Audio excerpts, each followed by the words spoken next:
Hi, good morning, friends. Thanks for stopping by my channel, Whispers in the Moonlight. I'm taking rest in the mountains.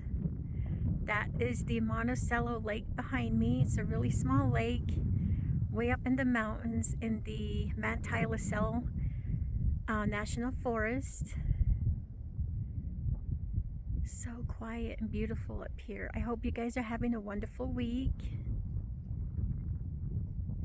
I am just chilling out today, and I thought this would be a great place to talk about my experience going to boarding school and high school. There are two places I went to. Let me view of the area. A little cloudy, but not too bad. I saw two little ducks swimming in the pond over there. It looks more like a pond to me than a lake. See them? There's one. And the other one must be somewhere over there in the reach somewhere. But there were two of them there just happily swimming just a minute ago. Look at that. And there's nobody up here. I did see some workers coming up as I was driving up here. Looks like they're fixing up one of the campgrounds. So it's very pretty. So my experience with Native American boarding schools, right? I went off and on to boarding school as I was growing up. Sometimes I was in public school and sometimes I was back in boarding school. So I have two more boarding schools I attended while I was in high school. When I was in when I was in 10th and 11th grade. And in 10th grade, I remember my parents asking me if I wanted to attend high school in Holbrook. They really didn't know where to put me. They said I have a couple of options, and I chose Holbrook. I chose Holbrook boarding school instead of going to public school in Camas Canyon. I'm not sure why I did that, but since they gave me a choice, I thought, I like to go back to Holbrook, in the town I grew up, and get to meet kids from there and try out the high school there. So I got enrolled in Holbrook High and went into the dormitory. And the boarding school was set up really nice. The dormitories were big. Again, there's bunk beds in the wings and dressers and closets next to the bunk beds. Cafeteria in the same building in the dormitory. And the units were divided by, male and female dorms. So the boys went on one end, the girls lived on the other end.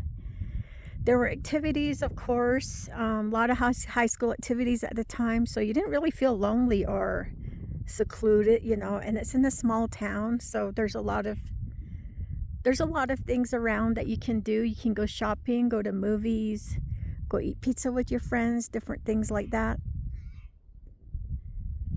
And I hear something over there.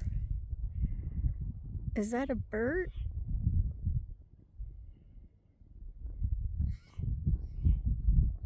Interesting. Just in case. Okay. Kind of sounds like it might be a small baby animal.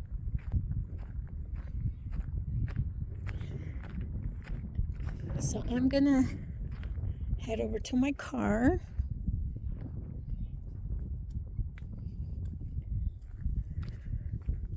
Sounds like it could be a baby bobcat or something.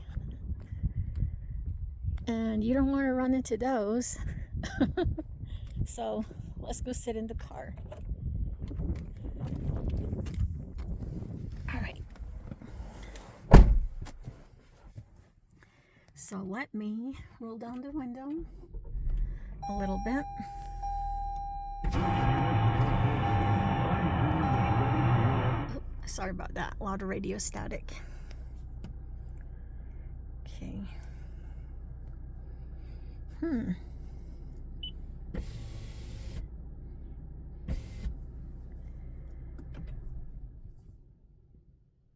All right, sorry about that, guys. It's just the sound of, I don't think it's a bird. It's really loud. I don't know if you guys heard it.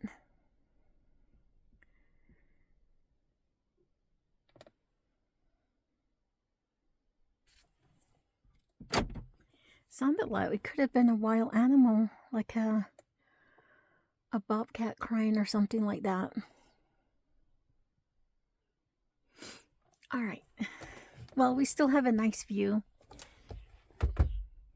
Yeah, I still hear it.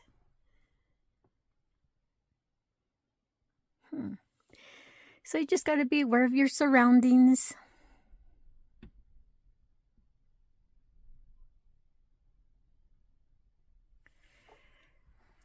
So guys, high school in the dormitory for 10th grade, it was similar to, you know, like the boarding school in Kemis Canyon on the Hopi Indian Reservation, where the dormitory was in between, the cafeteria where we ate was in between the boys and girls dorm. And again, a lot of freedom. You get to have your meals in the cafeteria. You have activities in the evenings. You can do stuff with your friends. There's a TV room where you can watch TV shows. And I remember me and my friends watching Laverne and Shirley a lot. And Knight Rider, who remember those shows from the 80s. Facts of Life. These were fun shows to watch in the 80s that I'm mentioning. And we went to movies. I remember I watched La Bamba in the movie theater with my friends. That was in 10th grade. And I just had so much fun and I made friends. I really liked my classes and my teachers. I really saw myself going to high school there for the next, 3 years that I had left for 10th through 12th grade, right? So, and I was just so settled in and happy with that school. And it's probably the first time I actually felt that way about any school I've ever been to. I felt like there was, like I just fitted in and I really liked it. And I actually made friends that had the same interests as I did. And it was just so fun. And,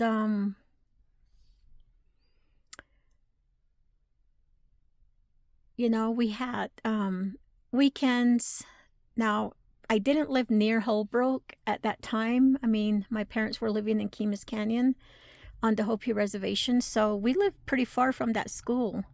So I didn't come home on the weekends anymore like I did in junior high. So I would have to spend a lot of time in the dorm.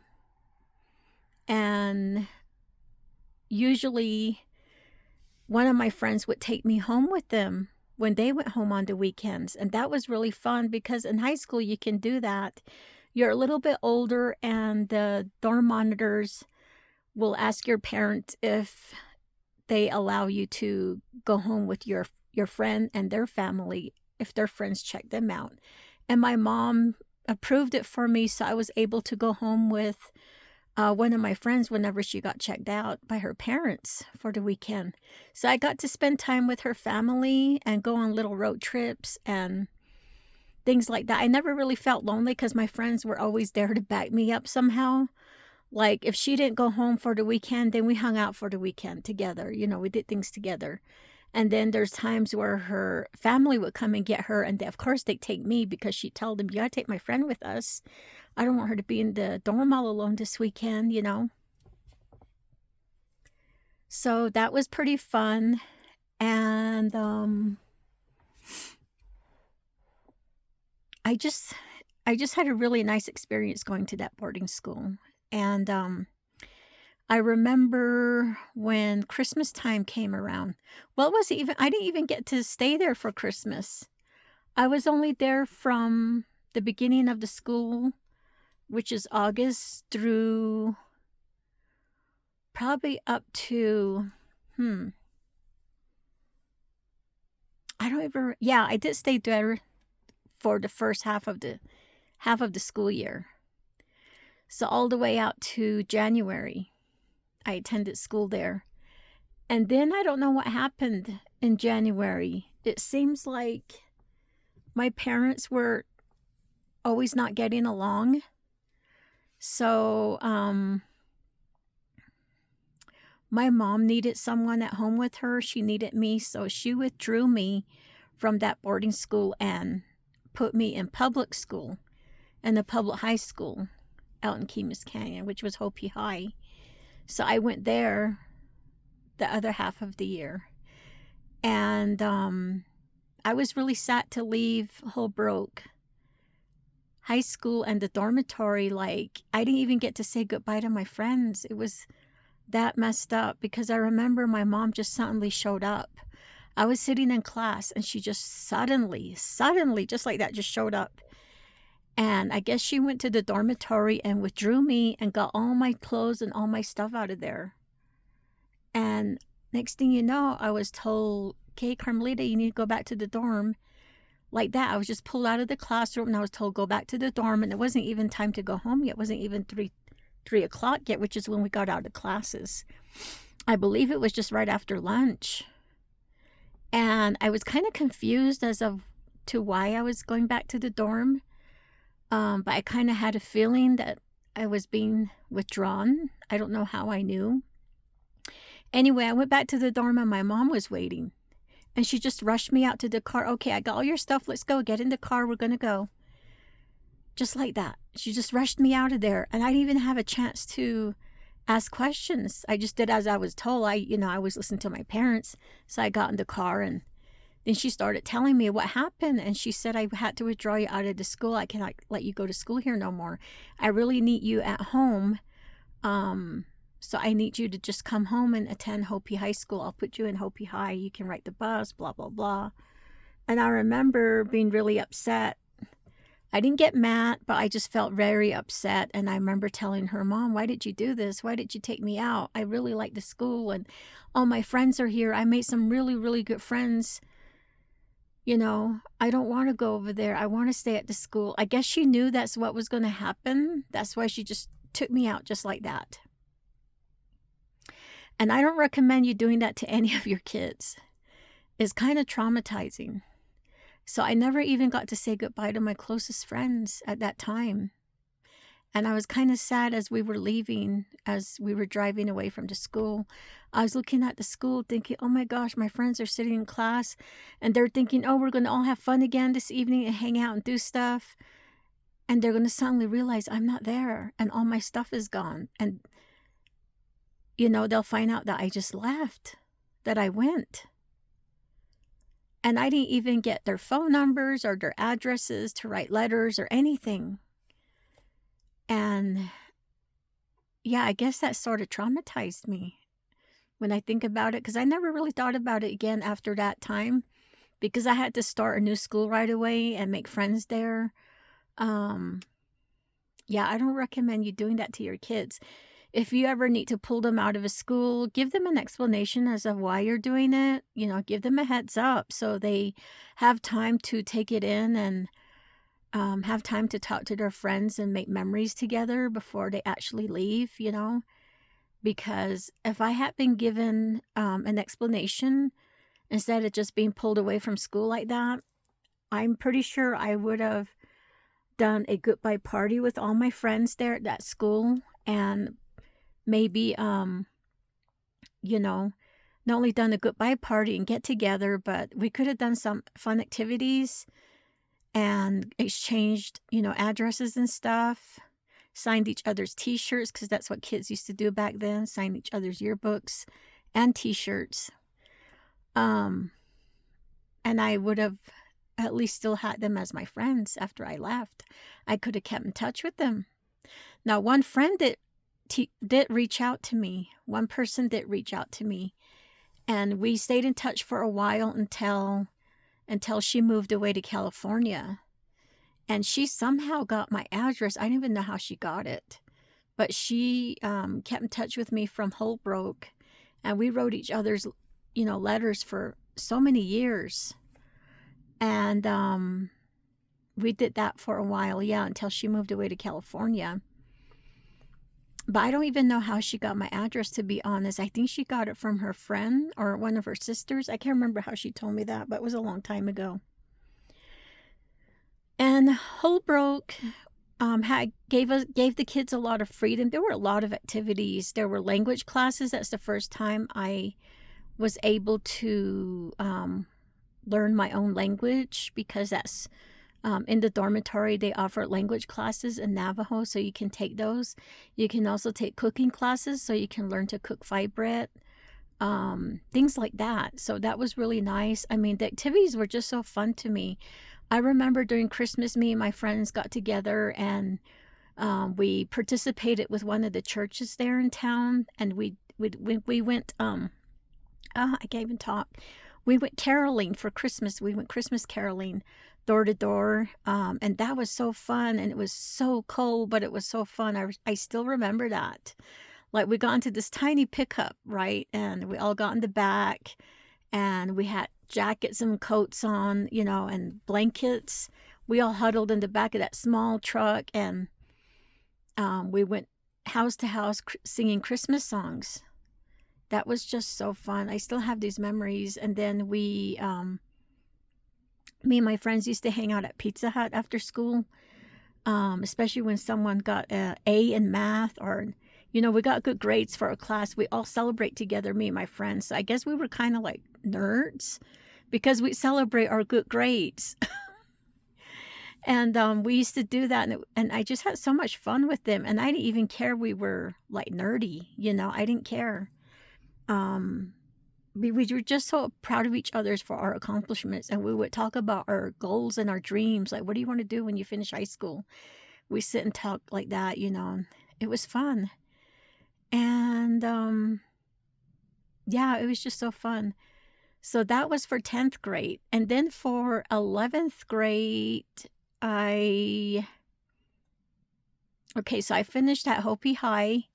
And then the following year, I had to attend a different high school again, because my parents actually divorced and separated households. So I ended up living with my dad. And at that time, I had to attend a different high school. I couldn't ride the bus no more to Hopi High.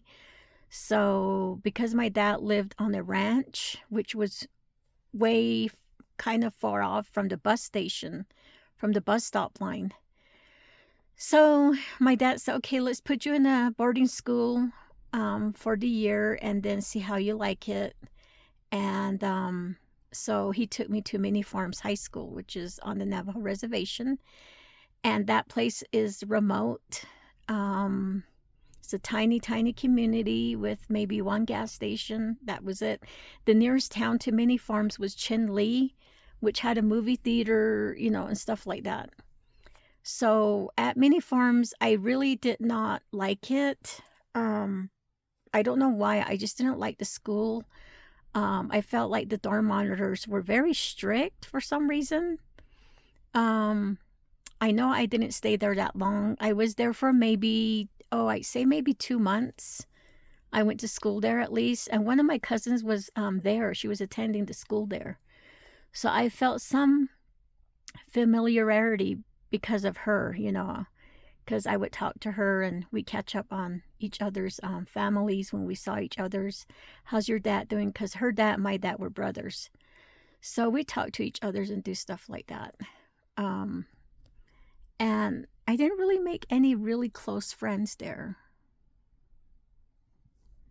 I just see the ducks. They're dipping in the water. I love watching that when they do that.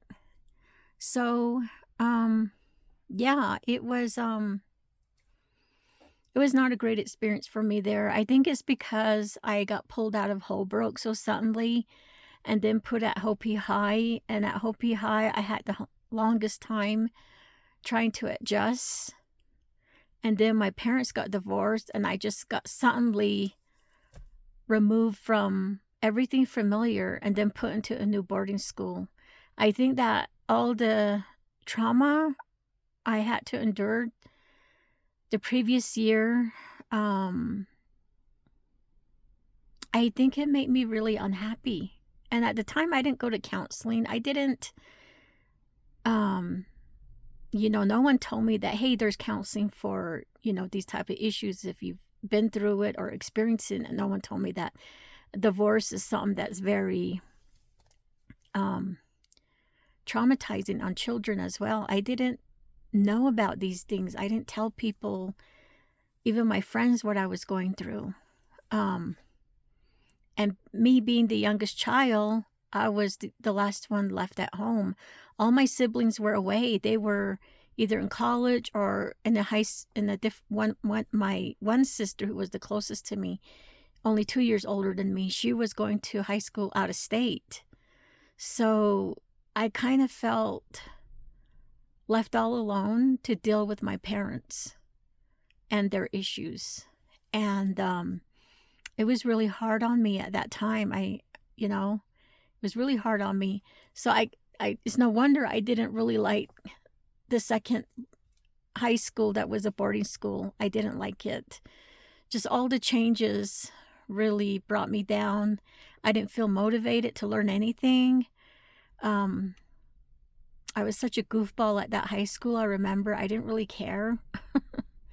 So I told my dad, I said, Dad, I just have no interest to go to high school. I just have no interest to be at the school at all.